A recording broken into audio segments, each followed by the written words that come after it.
خادم حسین رضوی صاحب رحمۃ اللہ علیہ کا انتقال ہوا ہے۔ میں نے ان کے لیے وہاں گاؤں میں ایک نصاب پڑھوایا 70,000 لا الہ الا اللہ کا، اور دوسرا تو لمبے میں پڑھوایا 70,000 لا الہ الا اللہ کا۔ پھر وہ کلمہ بھی پڑھا جاتا ہے، کہتے ہیں 70,000 دفعہ کلمہ جس نے اپنی زندگی میں پڑھ لیا وہ بخشا گیا۔ اور کئی جو بوڑھیاں ہیں بوڑھے ہیں انہوں نے اپنے لیے پڑھ کے رکھے ہوتے ہیں اور ایکسٹرا پیکج بھی بنا کے رکھے ہوتے ہیں۔ اپنے کو قریبی فوت ہو جائے نا تو اس کو کہتے ہیں یار یہ میری طرف سے 70,000 دفعہ، مراد یہ کہ یہ لے جنت کا ٹکٹ۔ اور یہ بڑے بڑے ذمہ دار علماء نے یہ کام کیا۔ آپ فضائل اعمال ذرا کھول کے دیکھ لیں، اس کے اندر ایک واقعہ موجود ہے۔ نبی الاسلام کی وفات سے آلموسٹ 650 سال کے بعد کا یہ واقعہ ہے، کیونکہ وہ شیخ قرطبی جو ہیں وہ ان کا ٹائم پیریڈ ہی بنتا ہے۔ وہ کہتے ہیں جی شیخ قرطبی کا بیان ہے، شیخ قرطبی کو بیچارے کو نہیں پتا ہوگا، اس کی طرف ایک منسوب ہے۔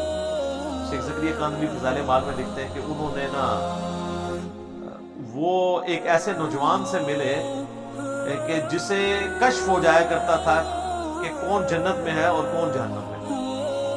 اللہ اکبر۔ صحابہ کو نہیں ہوتا تھا، آپ حدیث سن چکے ہیں بخاری مسلم کی، کہ وہ نبی الاسلام کی برکت سے وہ جو 2 قبر والوں کے اوپر جو ٹہنی کی وجہ سے عذاب کی تخفیف ہوئی، صحابہ کو نہیں پتا چلا کہ اس کے اندر کیا ہوا، حضور نے بتایا۔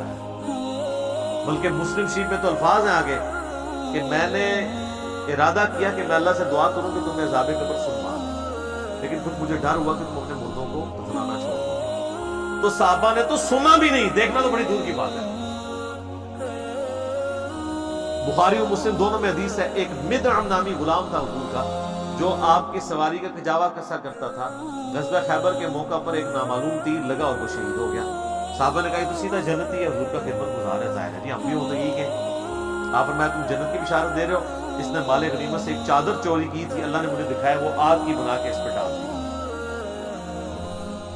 اب باقی اصحاب میں سے اگر کسی نے ایک رسی بھی چھوٹی سی یہ سمجھ کے اٹھائی کہ مال غنیمت میں اس کی کیا ویٹیج ہے اور گھر لے گیا تھا، فوراً گھروں کو بھاگے لا کے حضور کے پاس جمع کروائی کہ بھئی یہ آپ ہوتے تو آپ کہتے ہیں جو کچھ بھی ہے تیرے محبوب کی امت سے ہے۔ تو محبوب کے ساتھ جو ڈائریکٹلی اٹیچ بندہ ہے اس کو اس نسبت نے کام نہیں دیا جب اس نے کام غلط کیا، کیونکہ محبوب کے ساتھ تو آپ کی رشتہ داری ہو سکتی ہے، اللہ کا کوئی رشتہ دار نہیں، اللہ کے ساتھ کسی کی رشتہ داری۔ تو آپ جو مرضی لوگوں کے بارے میں فیصلہ کریں۔ بال وہ شیخ قرطبی کہتے ہیں کہ جی اس نے نوجوان نے چیخ ماری، اس نے کہا میری ماں کو جہنم کی جانب لے کے جا رہے ہیں فرشتے۔ تو وہ شیخ کہتے ہیں کہ میں نے دل میں ارادہ کیا کہ میں نے یہ سنا ہے کہ جو 70,000 دفعہ کلمہ پڑھ لے اس کی مغفرت ہو جاتی ہے، تو کہتے ہیں میں نے اس کی تصدیق کرنی تھی کہ یہ جو کہتے ہیں نا آواز آئی، پتہ نہیں آواز ٹھیک آئی ہوئی ہے کہ غلط، قرآن حدیث میں تو کہیں نہیں ہے۔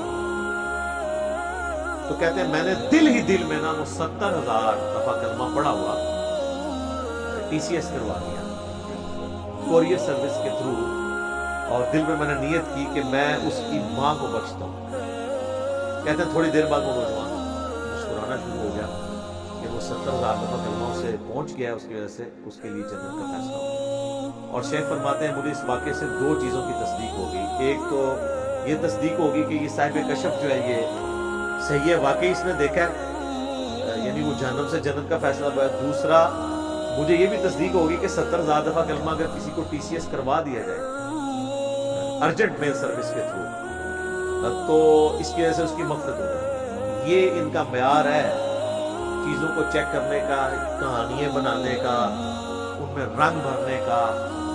تو سر جب آپ لوگوں کو یہ چیز بتائیں گے تو لوگ تسبیح پہ لا الہ الا اللہ کلمہ ہی پڑھیں گے نا، پھر قرآن تو نہیں ترجمے سے پڑھیں گے۔ اتنی ٹینشن لینے کی کیا ضرورت ہے کہ قرآن ترجمے سے پڑھو پھر اس پہ عمل کرو پھر اس کی تبلیغ کرو؟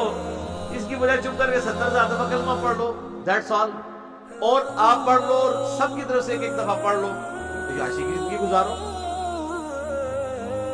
کس غیر محسوس طریقے سے انہوں نے امت کا جنازہ نکالا؟ تو یہ ساری ایکٹیویٹیز جو ہے دین کے اندر خود سے انہوں نے انجیکٹ کی ہیں، اس کی کوئی دلیل موجود نہیں ہے۔